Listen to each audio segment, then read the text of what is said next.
3 months में ही miscarriage हो गया। हेलो दोस्तों, कैसे हैं आप सब? आई होप आप सभी ठीक होंगे। माता रानी की असीम अनुकंपा आप सभी पर बरसे, आपका परिवार सुखी रहे, स्वस्थ रहे, मस्त रहे, जहाँ भी रहो आप सब ठीक रहो, यही मनोकामनाएं है हमारी। और आज कुछ ऐसे थोड़े बहुत टॉपिक पर बात करना चाहते हैं और शाम भी हो रही है तो ज़्यादा देर आपका टाइम नहीं लूँगी थोड़ी। और मेरी यूट्यूब जर्नी और इस मतलब हम लोग एकदम उत्तर प्रदेश के एकदम ऐसे गांव में है कि जहाँ पे ना अभी भी मतलब औरतों को बाहर निकलना या किसी भी चीज़ में काम करना, इन सब चीज़ों को बहुत ना रोक टोक होती है। लेकिन मेरे साथ ऐसा नहीं हुआ, मेरे साथ ऐसा नहीं हुआ। हाँ, शुरू में थोड़ा ये था कि जब मैं यहाँ पे आई ना कि हाँ थोड़ा था कि हाँ अभी घर की बहू हो तो थोड़े दिन घर में रहो। लेकिन धीरे धीरे ऐसा हुआ कि हाँ अपने काम से, अपने किसी मतलब व्यवहार से मैंने सबका दिल जीता और अपने महाशय जी का भी दिल जीता, अपनी सासू माँ का भी जीता और आज सब लोग मेरे साथ हैं।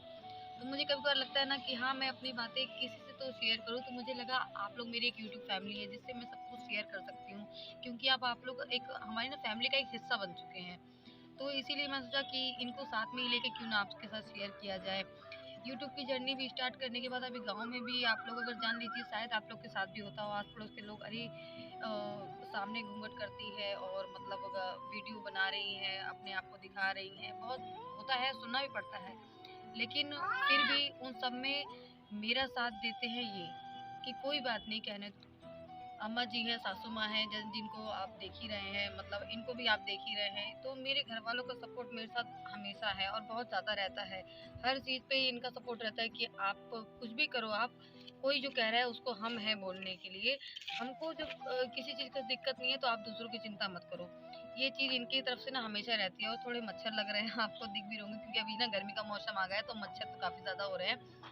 तो अभी हर चीज़ का सपोर्ट मुझे इनकी तरफ से मिला है और सपोर्ट ऐसे नहीं मिल जाता, सपोर्ट लेने के लिए भी ना बहुत ज़्यादा मेहनत करनी पड़ती है। हर चीज़ को देख के चलना पड़ता है, मैनेज करके चलना पड़ता है। इनकी घर वालों की खुशियाँ, क्योंकि एक बेटा जो कि मतलब उसको एक बीवी को भी अपनी खुश रखना है, अपनी फैमिली को भी खुश रखना है, तो इनको क्या रहता है ना कि वो मेरे को देखे या ना देखे, मेरी फैमिली को देखे। तो ये चीज़ इनकी मैं हमेशा पूरी करती हूँ। इनके मतलब इनके साथ साथ मैं इनकी फैमिली का तो काफ़ी ज़्यादा ख्याल रखना ये मेरा पहला कर्तव्य है। क्यों? वो कहते हैं ना दोस्तों कि हमारी जो पहली शिक्षक होती है वो हमारी माँ ही होती है। वो हमें ज्ञान दे, इसका अवसर मिलने से पहले ही वो हमें छोड़ के चली गई थी। बस तो फिर क्या था, बस इधर उधर भटकना, इनके घर उनके घर काम करना, ताने सुनना, बस जैसे कि आप फिल्मों में देखते हैं ना, एकदम वैसे ही सेम हमारी जिंदगी बीती है कि मतलब कुछ ना किया तो ताना सुना, काम ना किया तो ताना सुना, कहीं आने जाने बाउंडेशन, मतलब जान लीजिए जीवन बहुत ही मतलब जो बचपन बीता है ना वो बहुत ही कठिनाइयों से बीता है। वो कहते हैं ना दोस्तों कि जो चीज़ हमारे पास नहीं होती ना उसकी कदर हमें सबसे ज़्यादा होती है। तो जब मैं ससुराल में आई ना तब मुझे उस चीज़ की मतलब जो महत्व होता है उसका बहुत मुझे अच्छे से पता चला। और तो दोस्तों वो कहते हैं ना कि जो चीज़ हमारे पास नहीं होती उसकी कदर हमें बहुत ज़्यादा होती है और उसके ना होने का एहसास भी बहुत ज़्यादा सताता है। तो जब मैं ससुराल में आई तो उस टाइम पे ना माँ की कमी सबसे ज़्यादा महसूस हो रही थी, क्योंकि एक बेटी को जो शिक्षा देके जो माँ ससुराल भेजती है कि बेटा ऐसे करना वैसे करना, मतलब उनका ध्यान रखना, उनसे इस तरीके से बात करना, अपने घर जाना तो किसी से ज़बान मत लड़ाना, धीरे आवाज़ में बात करना, मुझे ये सब शिक्षा देने वाला कोई नहीं था। ना मेरी भाभी, ना चाची, ना चाचा, मतलब कोई भी नहीं था। लेडीज़ के नाम पे मेरे घर पे ज़ीरो थे, कोई भी नहीं था। तो अकेले आई इस घर में, उसके बाद यहाँ पे मैनेज करना, ये नहीं है कि मैंने गलती नहीं की, मैंने बहुत सी गलतियाँ की। लेकिन उसका पूरा श्रेय जाता है इन महाशय को और मेरी सासू माँ को। क्यों जाता है? क्योंकि कई बार बहुत सी ऐसी गलतियाँ हुई जो कि माफ़ करने लायक भी नहीं थी। मतलब कोई और सास होती ना तो उस पे जान लीजिए कि एक ना मतलब पिक्चर बनने लायक थी। बहुत सी गलतियाँ मेरे से हुई ऐसी कि मतलब घरेलू टाइप की और ऐसी नहीं, घरेलू ऐसी गलतियाँ हुई हैं कि रात-रात को मैंने मतलब गाय वगैरह लगती थी, दूध वगैरह छोड़ दिया और रात भर मतलब वो दूध जल के ना भगोना सुहा हो गया बर्तन। लेकिन फिर भी मेरी सास ने कभी ये नहीं कहा कि तूने ऐसा क्यों किया। उनकी ज़बान पे ना बस यही रहता था हमेशा, कोई बात नहीं, कोई बच्चा अपने पेट से सीख के नहीं आता, धीरे-धीरे सब सीख जाओगी, गलतियाँ सबसे होती हैं। बस उनके जो ये वर्ड थे ना, ये मेरे दिल में एक जगह बनाते चले गए। धीरे-धीरे ना मुझे मायके से ज़्यादा मुझे यहाँ प्यार मिलने लग गया और मुझे भी माँ के होने का ना एक एहसास हुआ कि हाँ, माँ होती है तो इस तरीके से समझाती हूँ, क्योंकि जिस टाइम बचपन में माँ की ज़रूरत थी उस टाइम पे वो थी ही नहीं। तो शादी के कुछ दिन बाद, मतलब आप समझ सकते हैं, क्या तो मैं कुछ थोड़ी बहुत अपनी स्टोरी बता रही हूँ। शादी के कुछ दिन बाद मतलब प्रेगनेंसी कंसीव हुई, उसके बाद मिसकैरेज हो गया। मतलब 3 मंथ्स में ही मिसकैरेज हो गया। मिसकैरेज में मेरी सासू माँ ने मेरा इतना ख्याल रखा कि जान लीजिए कि जिस टाइम पे कोई हमारे आसपास नहीं भटकेगा, मतलब इतनी ज़्यादा, मतलब ब्लीडिंग वगैरह आप समझ सकते हैं मिसकैरेज में कितनी दिक्कत होती है। तो उस टाइम पे उन्होंने मेरा बहुत ज़्यादा साथ दिया। तो जब ये रहता है ना कि हम अगर बिल्कुल भी किसी की रिस्पेक्ट नहीं करते तो हम किसी के बारे में नहीं सोचेंगे, लेकिन अगर हमारे अंदर बिल्कुल भी मानवता है, हम बिल्कुल भी अगर इंसान रूपी अगर उसमें अगर हमने जन्म लिया है, तो किसी के इतने ज़्यादा निस्वार्थ प्रेम को हम बिल्कुल भी, मतलब अनदेखा तो बिल्कुल नहीं कर सकते। तो उन्होंने 2-3 दिन 4 दिन जो भी था मेरे साथ इतने अच्छे से, इतना अपने बेटे के इतना भी कोई नहीं करता होगा जितना उन्होंने मेरे साथ किया। तो वो सब चीज़ ना धीरे धीरे मेरे एकदम दिलो दिमाग में ना जगह बनाती चली गई। बस मेरा एक लक्ष्य क्या था ना, कि जिससे ये प्यार करते हैं उनको खुश रखना। और ये इस तरीके के इंसान है ना कि उनको ये लगता है कि मतलब हम लोग खुश रहे ना कर रहे, लेकिन हमसे हमारा परिवार खुश रहे, इनकी ये थिंकिंग है। तो बस इनकी ये थिंकिंग ना किसी किसी का रहता है कि अरे बेटे भी आजकल के, मैं ये नहीं कहती कि सब लोग एक समान होते हैं। ऐसा होता है कि कई बेटे भी अपनी माँ की कदर नहीं करते, सिर्फ अपनी वाइफ को लेके रहना चाहते हैं। लेकिन मैं सबसे यही कहना चाहती हूँ कि अगर आप अकेले रहते हैं तो वो आपकी सोच है, लेकिन जो एक परिवार के साथ रहने में जो एक सुख मिलता है ना। फिर 2-1 साल बाद मतलब जब मिसकैरेज हुआ उसके बाद रिया मतलब 3 साल बाद कंसीव हुई। बस बच्चों को देखना, घर को देखना। हाँ, ये है कि कभी कभार होता था सासू माँ से थोड़ा मनमुटाव रहता था कि वो घर के कामों में बच्चों को संभालती थी, और फिर घर का काम भी करना, खेती बाड़ी आप जानते ही हैं, कुछ भी हुआ अगर खेती बाड़ी कोई भी सामान अगर घर में अगर आ रहा है तो उसको भी मैनेज करके देखना, मतलब वो नहीं हो पाता था। और चूल्हे वगैरह पे खाना बनाना तो कुछ दिक्कत होती थी मुझे भी। लेकिन मैंने इस चीज़ को कभी अपने ऊपर ना हावी नहीं होने दिया कि हाँ मैं अपनी सारी फ्रस्ट्रेशन जाके मैं अपने घर वालों पे उतार दूँ। कभी कभी ये हमारे साथ होता है कि हमारे अंदर जो गुस्सा रहता है वो किसी ना किसी के ऊपर निकल जाता है। तो नहीं, वो बहुत ध्यान से उसको सोच समझ के चलना चाहिए। और हम हस्बैंड वाइफ के बीच में ये रहता है ना कि हाँ कई तरह की टॉपिक होती हैं कि जो मनमुटाव को ज़्यादा बढ़ा देती हैं। परिवार के बारे में तो हो गया, और हस्बैंड वाइफ के बीच में कैसा रहता है कि जिससे ना बात विवाद बढ़ते बढ़ते इस हद तक हो जाता है कि हम एक दूसरे को समझने का बिल्कुल भी प्रयास ही नहीं करते कि हाँ आखिर वो इंसान चाहता क्या है, ये किस में उसकी खुशी है। तो पहला तो जो टॉपिक होता है वो, जो पति पत्नी के जीवन में जो एक कलेश का सबसे बड़ा जो मुख्य कारण होता है ना, 5-6 कारण है मेरे पास में, अगर आप लोगों को ठीक लगे तो ज़रूर बताइएगा। और मतलब मुझे लगता है, मेरी ये थिंकिंग है कि मुझे लगता है कि हाँ इस चीज़ से ना मतलब टकराव मनमुटाव हमेशा बने रहते हैं। तो पहला तो ये है, पहली तो ये थिंकिंग है कि मतलब एक दूसरे के जो फैमिली वालों की इज्जत ना करना, या लड़का हो गया या लड़की हो गई, मतलब ये है कि तुम्हारे घर वाले, मैं सिर्फ एक लेडीज के लिए नहीं बोल रही, मैं जेंट्स के लिए बोल रही हूँ कि हाँ ये तेरे घर वाले ऐसे, तेरे घर वाले वैसे, मतलब ज्यादातर तो इसी टॉपिक को लेके मतलब कलेश रहता है कि तुमने मेरी माँ को क्यों कहा, तुमने मेरे उनको क्यों कहा। अगर एक लड़की सब कुछ अपना छोड़ के आपके माँ बाप को अगर अपना माँ समझ रही है, तो आपको भी ये चाहिए कि आप उनको उतनी ही इज्जत दें। उसको भी यही सोचना चाहिए कि अगला अगर मेरी माँ को अगर अपना माँ बाप समझ रहा है, और हम किसी अपने माँ को छोड़ के आए हैं, तो एक माँ बाप हमें मिले हैं यहाँ पे, तो हमको भी उनकी ना उतनी ही इज्जत करनी चाहिए। मतलब अपने आपसी झगड़े में ना माता पिता को लेके आना ये बहुत ही ज़्यादा गलत बात है। मतलब इस चीज़ को मैंने देखा है और सुना भी, महसूस भी किया है कि हाँ इस चीज़ को लेके काफ़ी ज़्यादा झगड़े होते हैं। जो दूसरा टॉपिक है ये होता है कि तुम करते ही क्या हो। मतलब चाहे लड़की ने कहा चाहे लड़के ने कहा कि तुम करते क्या हो दिन भर, या तुम क्या करती हो घर में दिन भर। तो हर एक दोनों लोग का ना अपना अपना एक जो होता है ना काम, वो अलग ही उस पे होता है।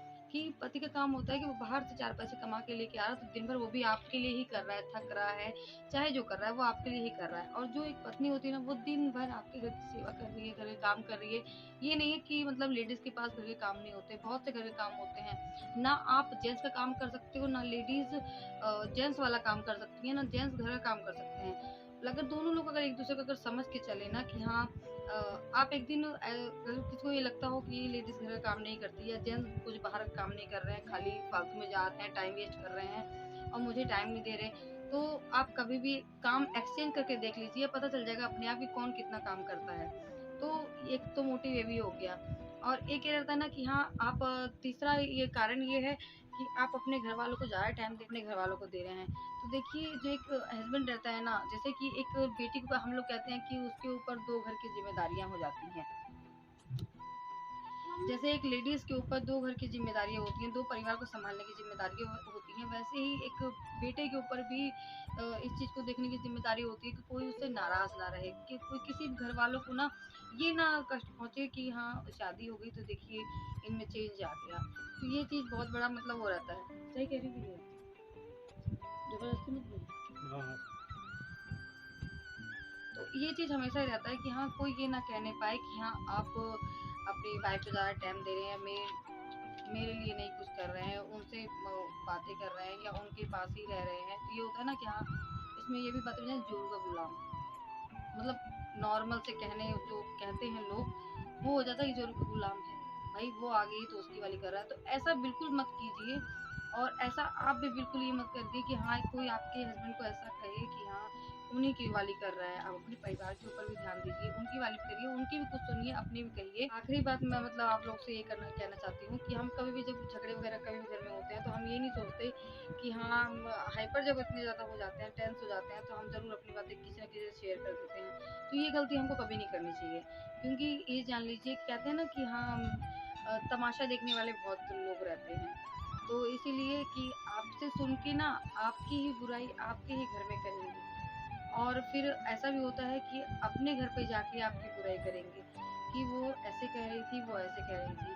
तो इसमें कुछ आपकी बड़ाई नहीं होती है, इसमें आपकी बुराई होती है। इसीलिए हमको ना कोई भी बात अपने घर की किसी को बताने से पहले 10 बार सोचना चाहिए कि हमको ये बात किससे कहनी है या नहीं कहनी है। और जहाँ तक ये है, अपने घर की बात अपने घर तक रहे तो ज़्यादा अच्छा है, क्योंकि हमको रहना इसी घर में है। 4 लोगों तक बात फैला के खाली हमारी ही बेइज्जती ही होती है और कुछ नहीं होती, इज़्ज़त नहीं मिलती हमें कोई। तो इसीलिए अपना जो कुछ मैटर रहता है ना, हमें खुद सुलझा लेना चाहिए। खुद से ही समझ लेना चाहिए कि हाँ, मतलब फैमिली में किस तरीके से हमको एडजस्ट कर रहना है, किस तरीके से नहीं।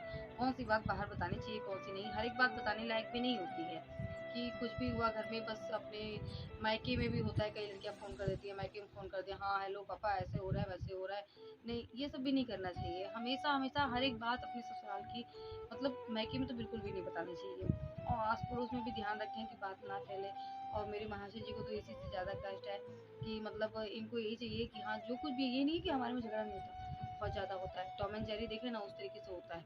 लेकिन हम लोग को क्या है ना, वो अपने में ही हम लोग सुलझा लेते हैं। मतलब वो बात ना, सवेरे झगड़ा हुआ है, फिर शाम को अपने आप ही बातचीत हो जाती है। वो बिल्कुल भी किसी को पता नहीं चल पाता कि हाँ, झगड़ा हुआ है। तो बस ऐसे ही है। तो बस इसी के साथ ना 2 लाइन और मैं कहना चाहती हूँ कि आज अगर ये अगर बाहर रह के अगर कमा पा रहे हैं, तो वो कुछ इनको मैंने अपना विश्वास दिलाया है कि हाँ, आप बाहर जाइए, आपके घर वालों को कोई कष्ट नहीं दूँगी। तो कुछ ना कुछ तो लेडीज़ को इसलिए भगवान ने कहा है ना कि माँ के मतलब भगवान के बाद एक माँ का सबसे बड़ा ऊँचा दर्जा होता है एक लेडीज़ का, क्योंकि वो हर एक चीज़ में ना मैनेज होना जानती है। तो कहीं न कहीं इनको विश्वास है कि ये घर वालों को देखेगी, कोई कष्ट नहीं देगी, तो आज ये खुल के कमा पा रहे हैं, जिससे कि हमारा घर चल रहा है। अगर यही चीज़ अगर इनको अगर टेंशन लगी रहेगी ना, तो घर पे बिल्कुल नहीं कर पाएँगे, मतलब फ़ोकस तो बिल्कुल भी काम पे नहीं कर पाएँगे। तो आज के लिए मैं बस इतना ही कहना चाहती हूँ। कुछ इसमें मेरी भी स्टोरी थी और कुछ इसमें मैंने कुछ समझाने की भी कोशिश की थी। अगर आप लोग को अच्छा लगा हो तो प्लीज़ कमेंट में ज़रूर बताइएगा। अगर हमारे वीडियो पे अगर आप नए हो, पहली बार हमारे वीडियो पे वॉच कर रहे हों, तो प्लीज़ हमारे चैनल को सब्सक्राइब करिएगा। और अगर हमारा वीडियो अगर अच्छा लगा हो, हम लोग की बातें, वैसे तो हम लोग तो, इन्होंने तो कुछ बात नहीं की है, हम बात मैंने ही की है, क्योंकि ये बहुत कम बोलते हैं।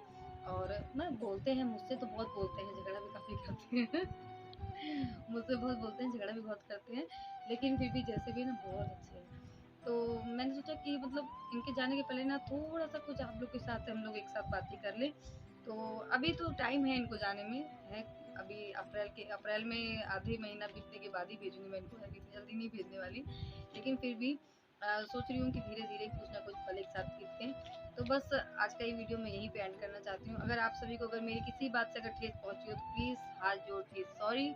और अगर बिल्कुल भी अगर अच्छा लगा हो तो प्लीज़ चैनल को ज़रूर लाइक करिएगा, सब्सक्राइब करिएगा चैनल को, वीडियो को लाइक करिएगा। तो कमेंट में ज़रूर बताइएगा कि मेरी बात आपको कैसी लगी, और मेरे बारे में जानकर कैसा लगा। मिलते हैं नेक्स्ट वीडियो ब्लॉग में, तो बने रहिए हमारे साथ। तो बाय बाय, मम्मा नमस्ते।